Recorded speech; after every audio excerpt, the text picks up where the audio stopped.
Welcome to Toni TV, inspiring people across the planet to be a little kinder and a little more gentle with each other, delivering inspirational TV, one story at a time, from my lounge to yours. I'm your host, Toni Lontis.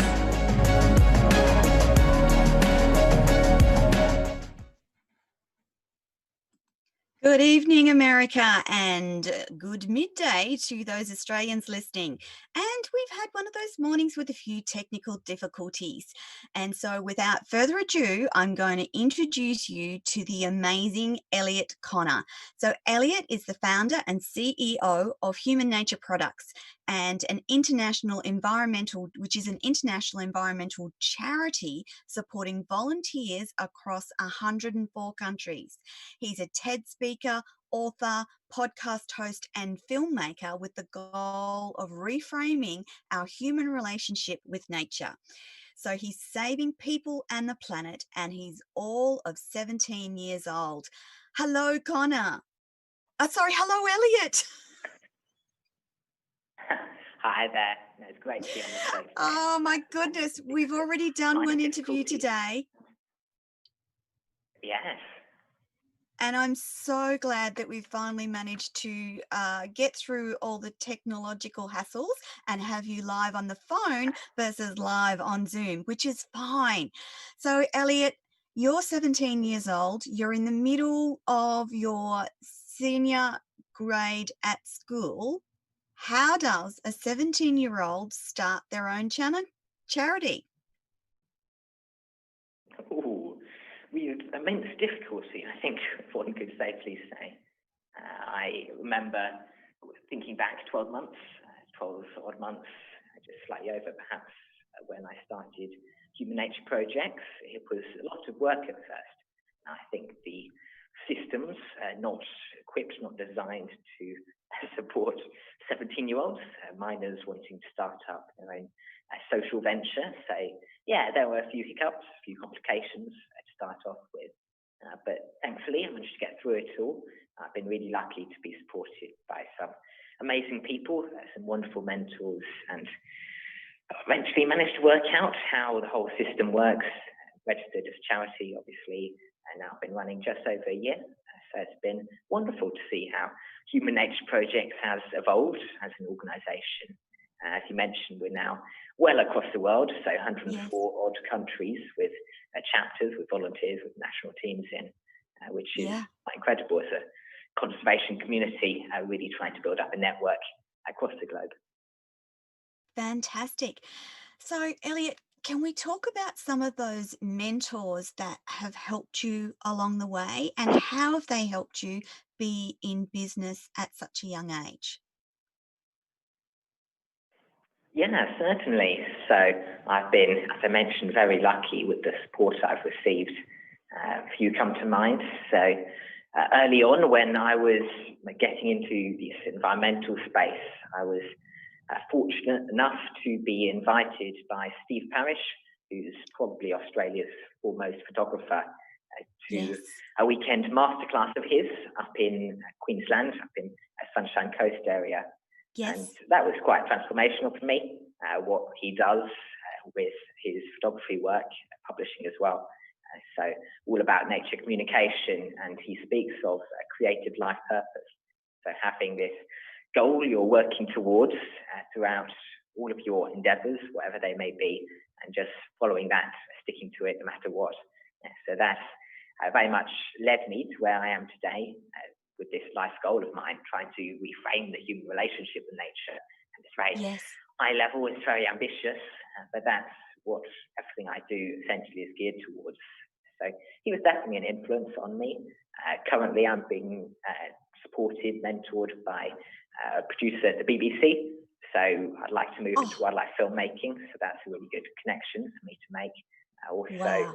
Daniel Fox, who's an American author, photographer, a speaker. So yeah, I've got a lovely support network of people who appreciate, who want to assist me in what I do. And I've been very, very fortunate to gain their insight, their wisdom over the years. Fantastic. So I'm curious, as a young man, did you approach these mentors in the first instance, or how did that process work for you? Yeah, I think so. In almost Yeah. every case, I would have approached them. I found, as I'm a born introvert, I don't Yes. naturally take to reaching out to people, to connecting, sharing ideas, offering, or asking for help, even. So it wasn't a natural process for me. It's something I Yeah. definitely struggled with early on. I think it's Yeah. been a real learning point for me, quite Yeah. past that learning curve, being able to communicate effectively, to reach out to people, not to be afraid of asking for help. Generally, people are very kind, very willing to assist in any way they can. But yes, I would have reached out to them at various points for various matters, and Yeah. somehow that connection continued on, that relationship formed, and I continue to be in touch with them. Fantastic. So just thinking on Steve Parrish's work, and I actually have some of his books, and his photography is breathtakingly beautiful. And so Hmm. being mentored by Steve, has that helped you develop not only your photography, but your ideas around what you want to do with your nature filming and photography? Very much so, yeah. Yeah. So, I mean, if you look beyond that point, before I had that experience, and perhaps what my future plans, if any, I had at that point, may have been, Yes. it would have been much more aligned around conservation in the purest sense. So, running my charity, I guess, is a part of that, and I've always done plenty of environmental volunteering. But Yes.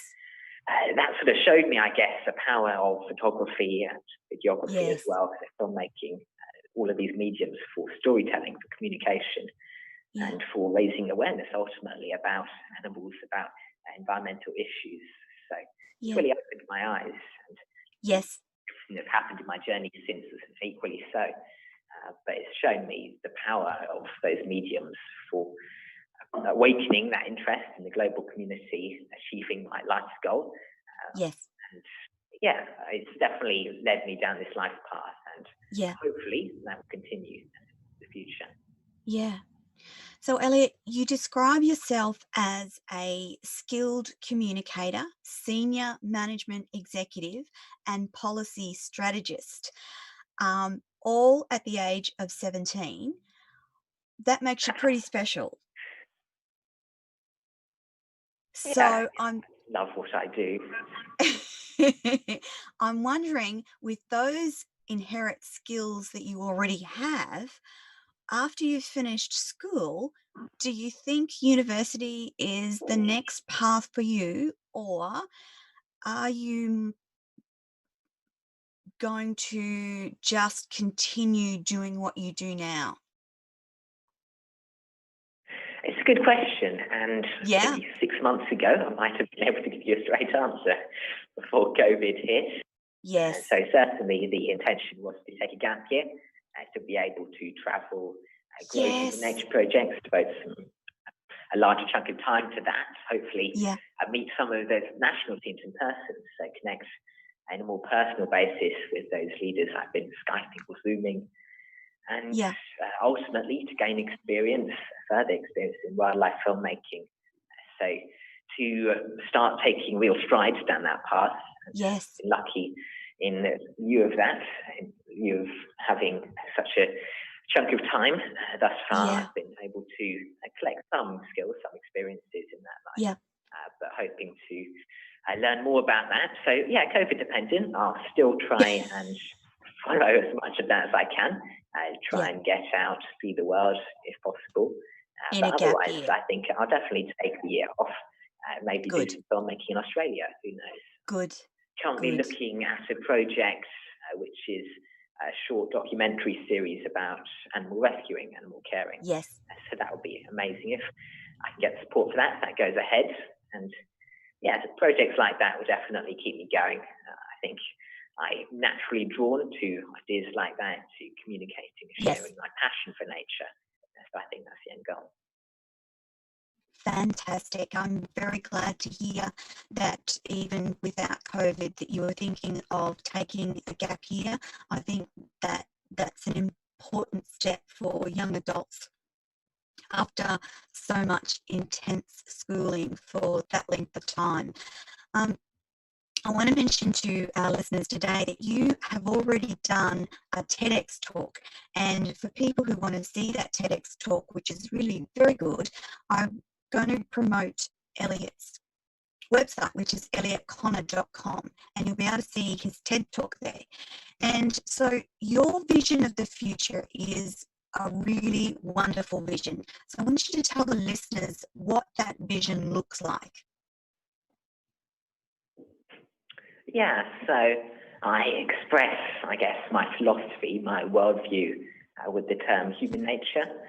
I like to think that if we can reform how we interact with other animals, how we view ourselves, our place on this planet, then we can change quite a lot about the current state of things, the status quo we live in.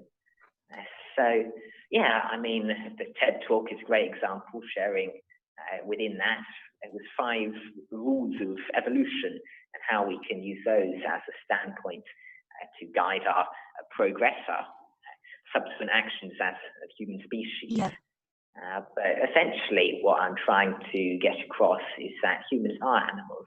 If we can look at ourselves as such, and if we can then do the flip side and appreciate the personalities, characters, these wonderful animals who we're surrounded by, then that will ultimately create this new human nature, this world in which I think I and many others would love to live in.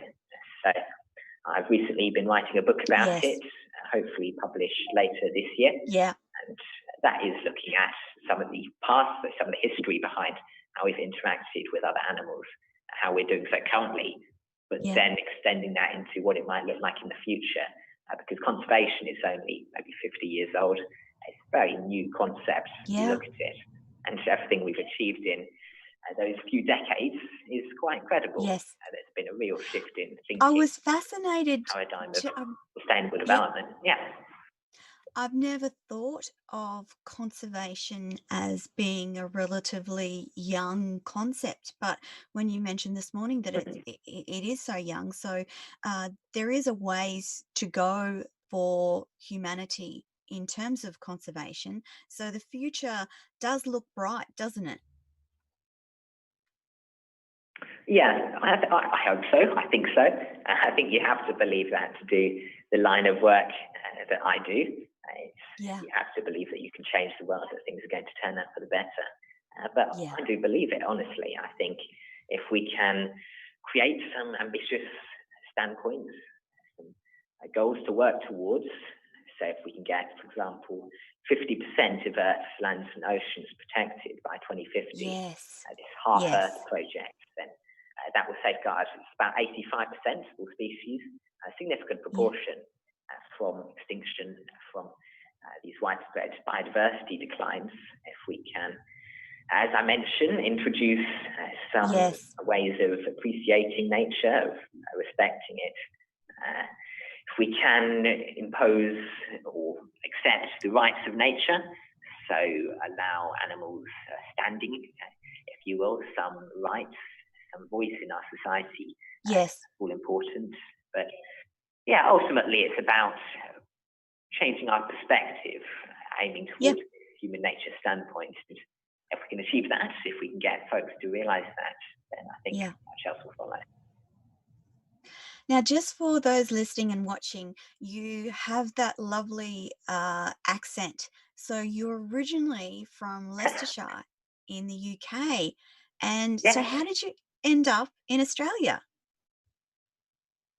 Oh, I think that was the family's move. So my parents both worked for my father's business in leadership coaching. Yes. There was some flexibility. My mother works from home. My dad is traveling most of the time. Yeah. So, yeah, I think it was the way of life and the quality of life which drew them out here. I've got many Yes. when I was very young. I moved Yes. out here from when I was 5. Yeah. But yeah, I've loved it out here. I think Sydney's a wonderful city, beautiful, Yes. beautiful green place, plenty of wildlife to Yeah. be immersed in, to appreciate. So it's been a great move for me, even if Britain might be that heartland of conservation. I think there's Yes. plenty of work to be done here in Australia. Yes. Yes. Elliot, we talked this morning about Australia's really bad uh, reputation around preserving some of our very unique flora and fauna. And I'm really glad that you do call Australia home, because we need more people like you Hmm. helping to protect our unique environment. It's like no other country on the world, and our animals are incredibly unique. And knowing that you are here and will keep up and make sure that we look after our environment here in Australia is a wonderful thing. So we also talked this morning about that lovely encounter with a leopard in South Africa. And so I'd love you to tell our BBS listeners about the leopard story. Yeah, sure.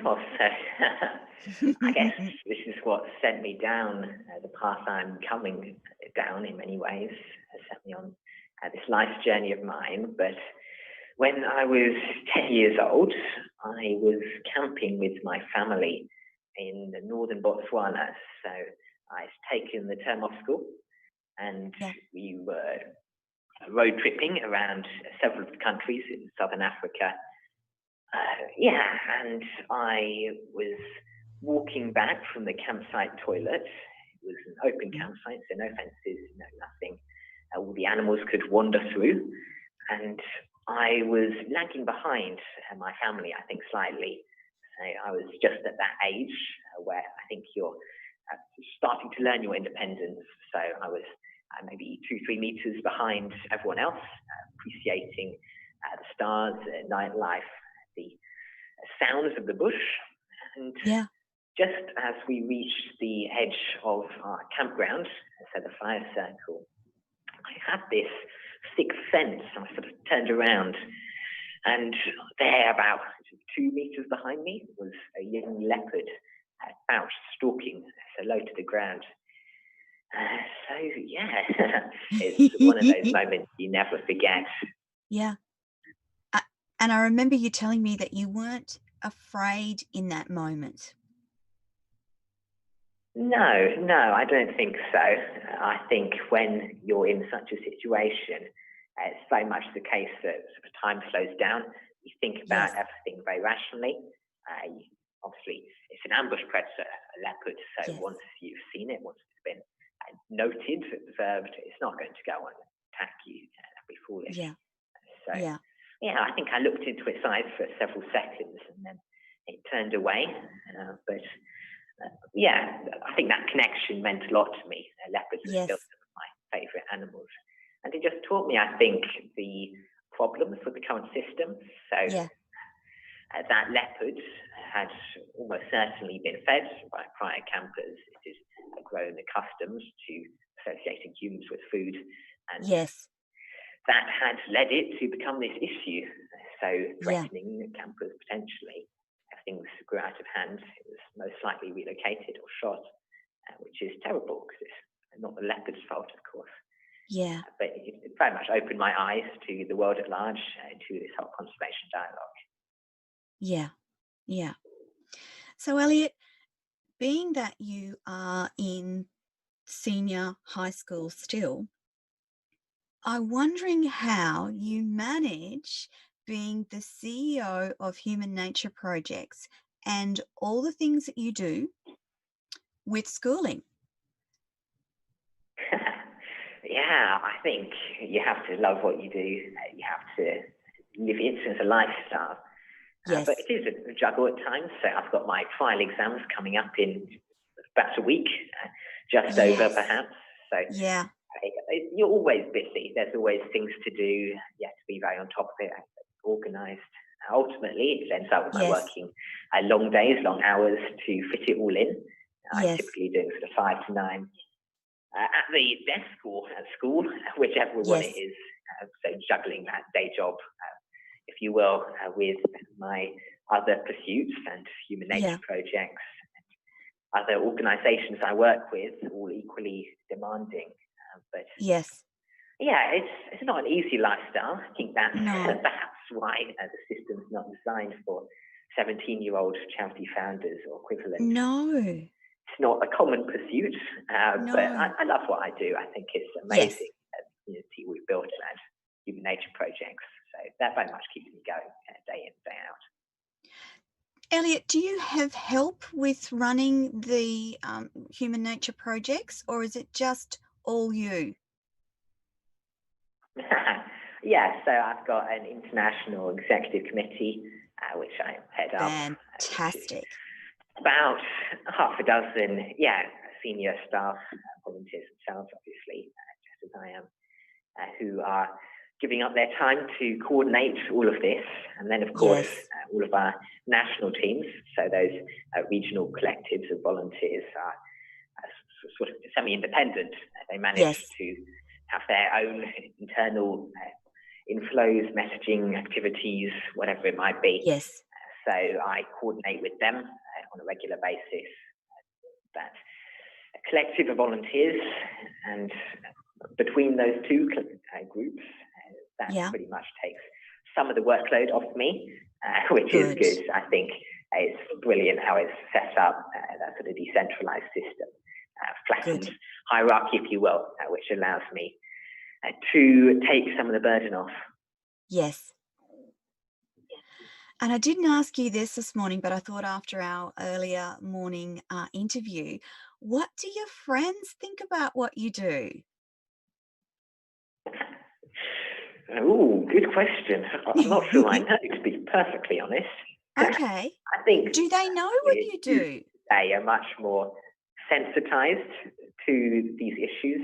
They do appreciate the state of our planet, the state of the Yes. environment. So I think on the whole they're supportive. It's probably a bit up in the air, also above them with school Yes. concerns, academics and such. But yeah, I enjoy it. I think school for me is more of a break from all of that. So I don't talk about it much. I mostly enjoy having that change. They say a change is as good as a rest. Yes. So Yeah. that's 6 hours of a working day taken out as that sort of rest, if you will, Yes. going to Yeah. school, Yeah. academic life. And I enjoy learning. I love school life equally as much. Yes. But I try and keep the two fairly separate. Fair enough. Understandable. And what about mum and dad? I bet they're pretty proud of what you do. Yeah. I think, as you mentioned, I come from that British background, so Yeah. they do have bird watching, the outdoor activities and the culture, Yeah. and that's obviously led them to have some of an interest in environmental matters. Partially as a result of my activities, I think it's Yes. been a journey for the entire family to go down as I've taken this path. But yeah, they definitely appreciate what I'm up to, what I do. There's a wonderful moment that happened very early on in the piece. It might Yeah. have been maybe a week, maybe 2 weeks in, Yeah. and I was at that stage where I was very much growing operations, building this community. So Yeah. I was counting down the countries each day as they joined the network. But Yes. I'd just been speaking with a person who called Justice Enkoto. So he Yeah. is now the national director of Human Nature Projects in Lesotho. And his background was in HR for the Lesotho Olympic Committee. So Yes. I walked into dinner, I believe, and said precisely this. I've been speaking with a member of the Lesotho Olympic Committee.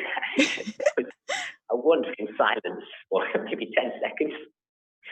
But it's it's been a journey for them just as much as for myself, Yes. following Yes. the progress of the organization as it's expanded, scaled so rapidly. And Yes. I wouldn't have believed it 12 months ago when I started that I it would have know. got this far, that we would have so many countries involved. It's definitely an exhilarating feeling to be behind all I'll that, bet. be at the front of this network. And Yeah. yeah, I think they definitely appreciate it all. Yeah. Yeah. And so we had a bit of a conversation this morning about leadership across the world. And I really loved your thoughts on current leadership across the world. So tell me, what are those thoughts again? Yeah, I think world leadership is very mixed when it comes to environmental issues. Yes. In the US, I think we could do with some more work. Yeah. Equally so in Australia. I Yeah. mentioned, I think earlier, they've got second and third most threatened species of any country. So I know. plenty of Appalling. work to be done in that respect. Yes, and I think part of the issue is that sustainable development, if you will, or development itself, is quite disconnected from some of these environmental concerns. Yes. I was recently doing some research on how they correlate. So the Human Development Index, other metrics, so GDP, Yes. GNI, and correlating those with, say, threatened species or Yeah. how they're progressing on environmental metrics. And there's no correlation whatsoever, or sometimes there's a negative correlation. So more developed countries are doing worse, which is not what we would hope for. We would hope No. as we progress, as we improve our quality of life, then that would improve Yeah. animals too. Sadly, not the case. So yeah, I think that's where Human Nature Projects comes in. And I Yes. mentioned earlier on the prior interview about countries like New Zealand. So Jacinda Yes. Ardern has recently added an element to their legal system, to their constitution, which recognizes that animals are conscious beings. They are Yes. able to think, feel, understand themselves, and Yes. that's quite significant where these laws are concerned. It means animals have much more rights, much more of a say in our Yeah. society, Yeah. which is a wonderful step forward. Switzerland do a similar thing. They've got Yes. clause which states that animals and plants must be treated with dignity, which is Yeah. this wonderful sentiment. In the news, you might have seen a few weeks ago, I think, there was a concert done in a large classical opera hall in Europe. I Yes. forget, I think it was in Bologna, but that might be wrong. But anyway, it was Yeah. a string quartet, I believe, playing to a concert of 2,300 potted plants, which is this wonderful concept, this wonderful idea. Of course, it's But because there they is, can't have an audience in there, so they yeah. ended up Yep. live streaming this globally. But Yes. just having that as an idea and everything that it might mean, it's come to mean, is incredible, I think, if we can give animals and plants that sort of treatment, then Yes. it will be fascinating to see what the end point we reach is. Well, there is research around that interaction between uh, music and plants and music and animals. There's a lot of research around milking cows in particular and classical music. And I think I remember reading about research into animal healing and its relationship to music. So there is that information out there, but a lot of people probably don't actually take the time to think about what that means in the way that we live our lives and the way that we interact with other beings on this planet, which leads to all the important work that you do, Elliot. So, um, for such a young man, you've got your whole life ahead of you. What are some of the things that you would like to see across the world in the next 10 to 15 years? What would be the most important things for you to see on our planet? Yeah, well, it's a difficult question. Hmm. Definitely. Uh, 2020 was meant to be this biodiversity super year, so meant Yeah. to result in a new ambitious goals and new strides forward for the field, plenty of major conferences, major gatherings of world Yes. leaders. COVID Yes. has put a full stop on Decimated all everything. of that. So yeah, I think some of it will be carried over to 2021, but it is going to Yes. be difficult to rebuild some of that momentum. It's Yes. definitely been a challenge for everyone, and no matter how they're working Yeah. to overcome. In 10, 15 years, it's hard to say what change I'd like to see, what change Yeah. we might be able to make. I think Yeah. I'm often a high level thinker. I'm looking at what I can achieve in my lifetime, or what I Yes. can achieve by 2050, or similar goals. But what Yeah. I'd love to see is I'd love to see animals given rights for nature. That's Yes. a hot topic at the moment. Yes. How that comes about, whether we can recognise that with our current legal system, it should be certainly possible. And we've seen some wonderful examples again in New Zealand as a world Yeah. leader, and many South American countries as well, typically led by indigenous groups. Those sort of dialogues, Yes. but I'd love to see more of that. I'd love to see more research into the way animals think and behave. We've Yes.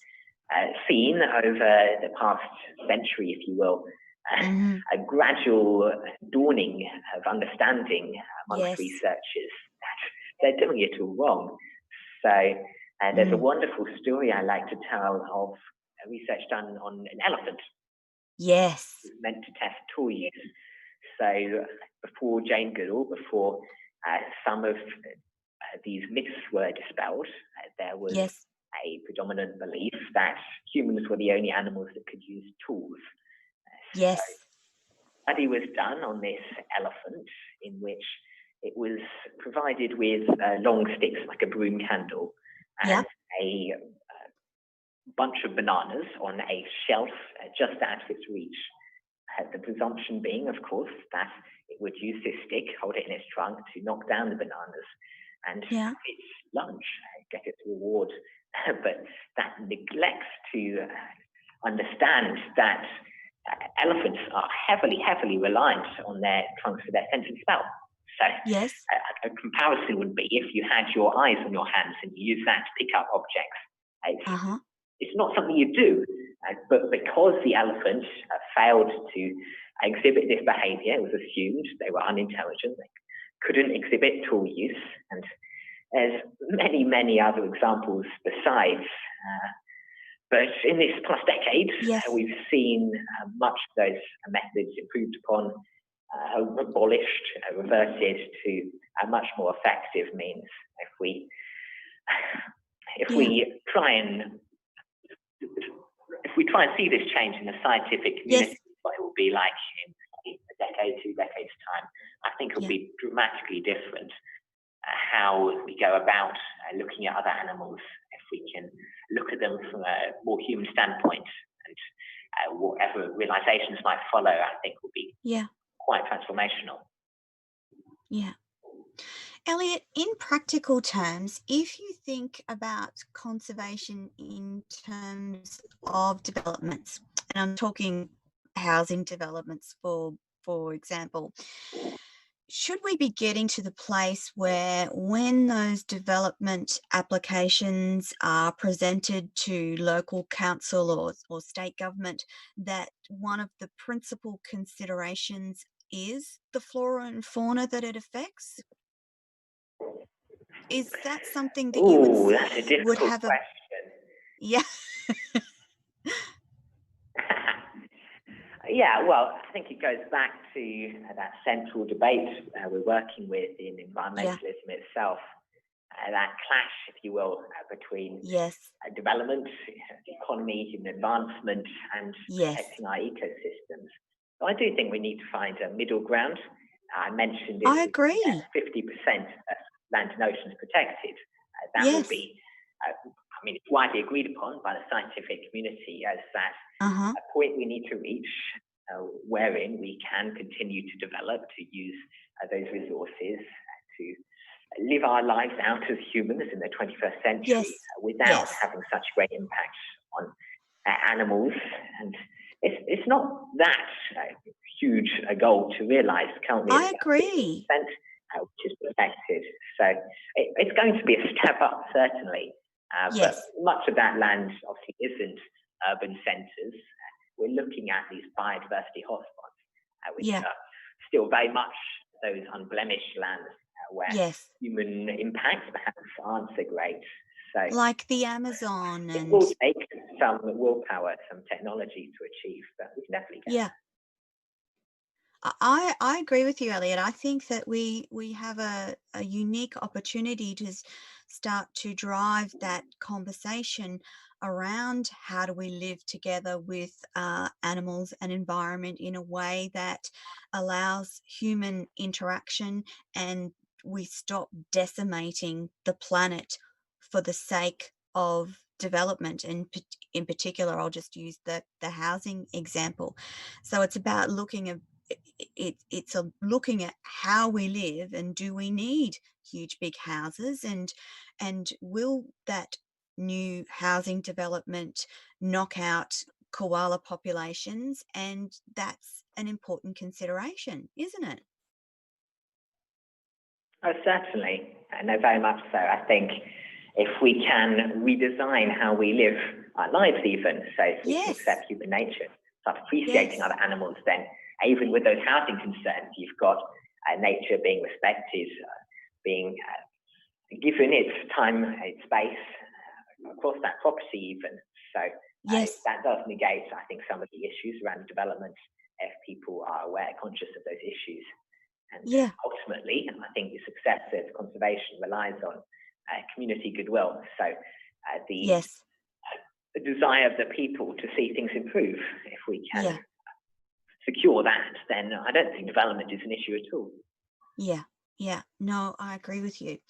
Um, for someone so young, you are highly motivated, Elliot, and passionate about conservation.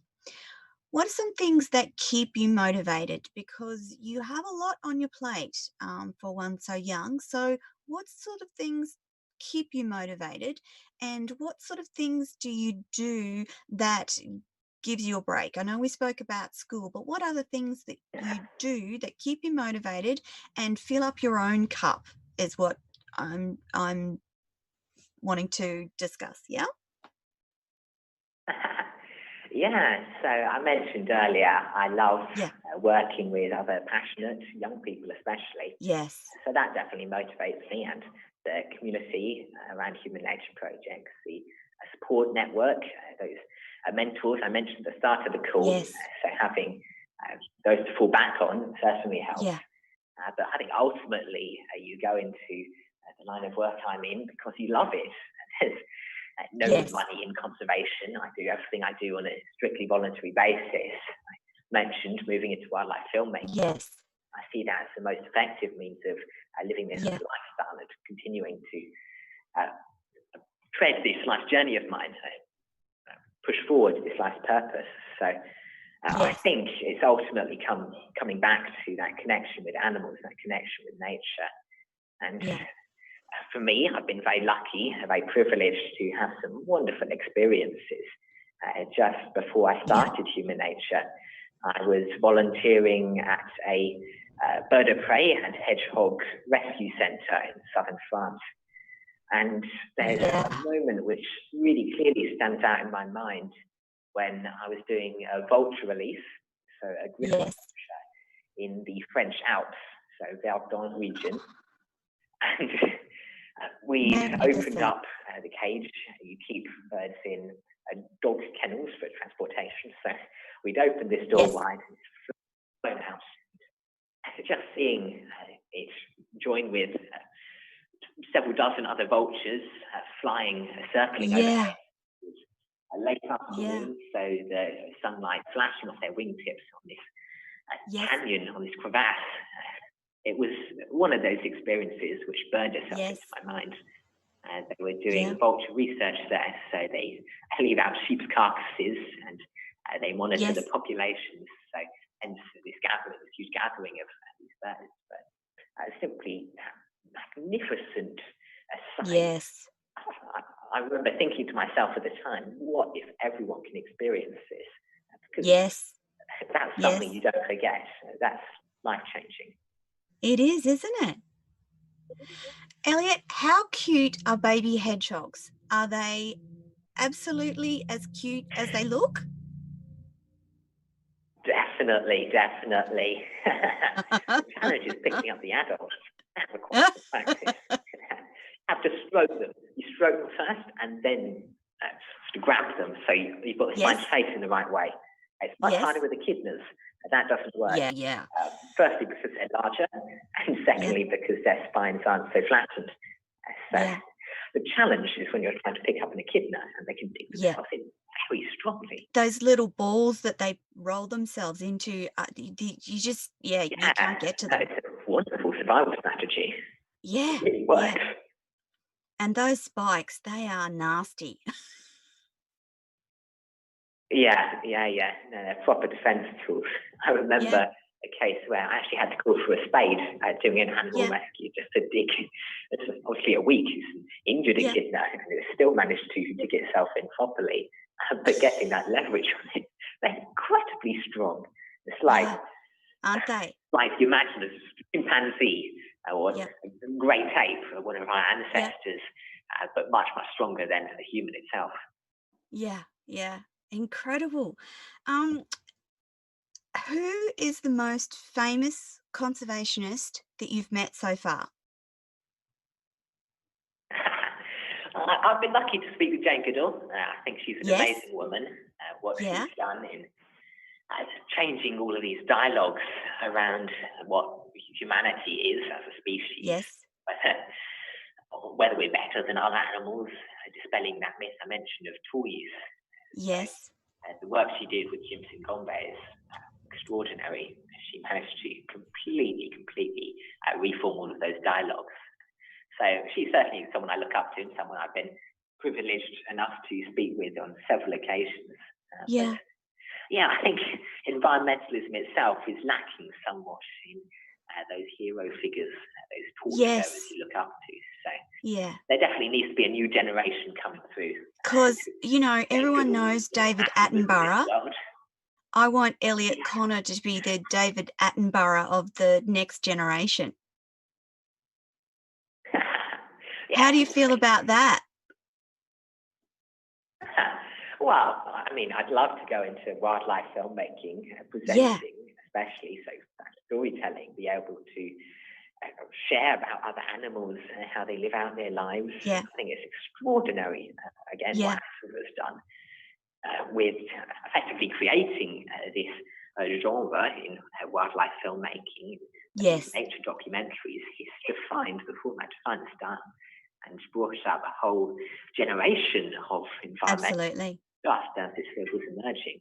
So I think if we can carry on some of that work, bring it into the modern day and age, revolutionize it. Yes. So I think that would be the goal, the last goal, to take on some of that burden, pass on the torch, if you will, Goodall and the likes. But because that's definitely the hope.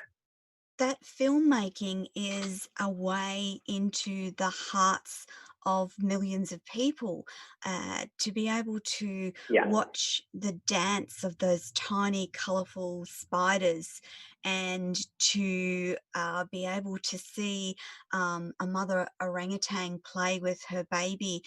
Those things we need to see on a regular basis so that our knowledge and our education and our thoughts about our environment outside of humans becomes more part of our psyche and further part of what we do to protect animals across the planet. So definitely, I think it's quite revolutionary what you can do with wildlife filmmaking. Yes. if we can use that Yes. as a force for good, then it will be really, really powerful. Yeah. Yeah. So, one of the other things that I wanted to ask you about was, do you see yourself absolutely doing this for forever? You don't see any other course that you will follow? I definitely Yeah. continue down this trajectory. I mentioned wildlife filmmaking, conservation Yes. itself, to it very closely connected. So both of those paths are very much in the future Good. for that gap year or for thereafter. I don't think there's Yes. any doubt about that. It's Yes. what I've lived my life out doing these past 17 years, connecting with other animals, raising stick insects, raising assassin bugs, raising bearded dragons, connecting with all Yes. sorts of animals doing the wildlife rescuing now. I think Yeah. I was going to I try talked and about the catch Durrell Effect. I was going to Yeah, try so and I get mean, back to once your you're wildlife connected with carer nature, role. you don't turn off. Yeah, no, it's been an amazing journey for me doing that. I've been trained up only for the past 8 months, 9 months. Oh, So, wow. I Yeah. mean, as a wildlife carer, yeah, you get to see the best and worst of it. Yeah. So you get to see these wonderful, wonderful community members, Yes. concerned members of the public ringing in, reporting the wildlife. Yeah. With almost no knowledge about the animals themselves, but with this Yeah. dedication, this desire to see them healed. And there's some wonderful stories I can relate to them standing out for hours and hours in the cold, sheltering this animal, which they found on the footpath or what have you. Yes. So that's Yes. inspiring for me. And seeing the Yes. animals recover, obviously, is again another wonderful journey. And there was Mm. a case recently, a sea turtle, which had been called up. And I remember spending nigh on an hour sitting with it, wrapped in Yes. a towel on my lap, watching the sunset, just Yeah. monitoring it, seeing how it Yeah. fared. We kept it Yeah. overnight, monitored its recovery. But yeah, that's one of those experiences. Incredible animal. So Yeah. it's rewarding. It can be Yeah. challenging. So that sea turtle Yes. didn't make it, and I think half the animals perhaps do. So you very much do have to live through both these times. Yeah. I've frequently held animals through their dying breath. Yeah. Something that Yeah. stays with you. It does, doesn't it? Yeah, they always stay with you, those moments. Have you had the opportunity to care for some of our more well-known local animals like koalas, wallabies, or is it more the smaller ones that you get to look after? I mostly do birds, so I'm a bird Yes, person. I love all yes, animals. I started with insects, now lots of yes, birds, but yeah. occasionally, yeah, various bits and pieces. So I've done a pygmy possum, thanks to Oh, various ring-tailed, possums are brush-tailed good. possums. But yes, yeah, they're very, very cute. Yeah, But yeah, I'm mostly a bird person, so it's yeah, only the occasional exceptional case like that sea turtle yes, was an exception. I yeah. haven't managed to do a koala yet. That's on the bucket list. Good fun. Ah, I imagine there was a few during the bushfires, but yeah, unfortunately, I yeah, was away. I was in South Africa whilst yes. that was going on, doing some filming Which work. that's possibly So lucky that you I were. missed out. Oh, well, yes, there were the positives to that story as well. Yeah, yeah, But yeah, I definitely look to expand that in future. I love doing the caring work. yeah. As I mentioned on the earlier show today, hoping to do a TV series, so a documentary series Yes, on yes, the wonderful work these rescuers do. I think it's so underappreciated. yeah, Just the extent they go through. Often they're retired people who devote their entire life to caring for these menageries of animals, which they've yes, got in their gardens, in their backyards, and yep, working hour on hour and spending most of their day just doing this cleaning, this feeding, whatever it yep, is that comes up. yep, So that would be wonderful if I can tell their stories. yes, yes. I used to have lots and lots of beautiful finches, and I remember hand rearing uh, baby finches straight out of the egg without feathers or anything when they'd been abandoned by their mother. Now, I have to say that I didn't Yeah. always have the best success, but I can tell you when you do have that success where you've been up feeding them every 2 hours from a dropper for the first 2 weeks of their life, and then they Yeah. start to get their feathers and then they fly on and off your shoulder. It's pretty fantastic, isn't it?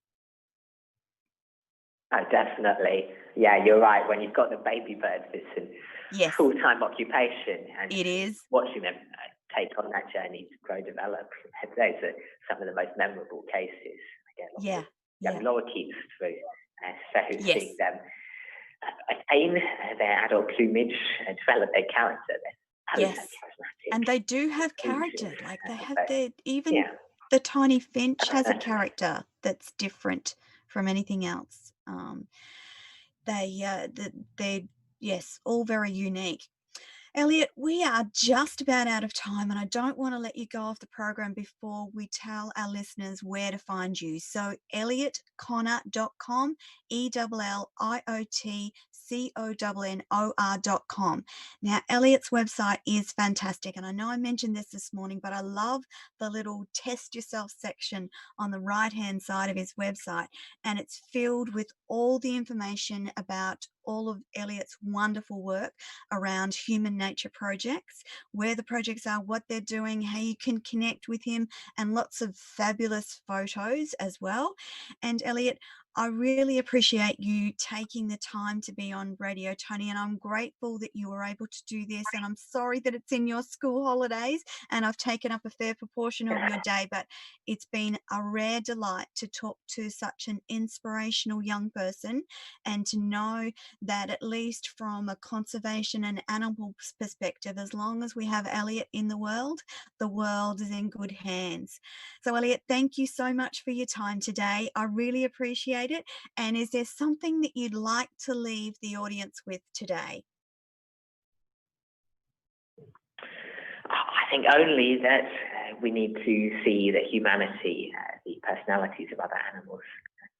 I think that's the one most important thing about everything I'm trying to promote, that I'm working towards. Yes. Just because you mentioned it on the website, if you look Yes. at the test, which is a memory test that's given to Yes. chimpanzees, so the listeners should definitely try that out. Absolutely. You won't be able to match the chimpanzee at it. Yeah. Fantastic fun it is. All right, ladies and gentlemen, we are completely out of time. Once again, thank you to the amazing Elliot Connor, the CEO of Human Nature Products. And you need to watch out for this young man as he sets about changing the world for us. So thank you, Elliot. And thank you, everyone, for listening this week. Over to you, Don.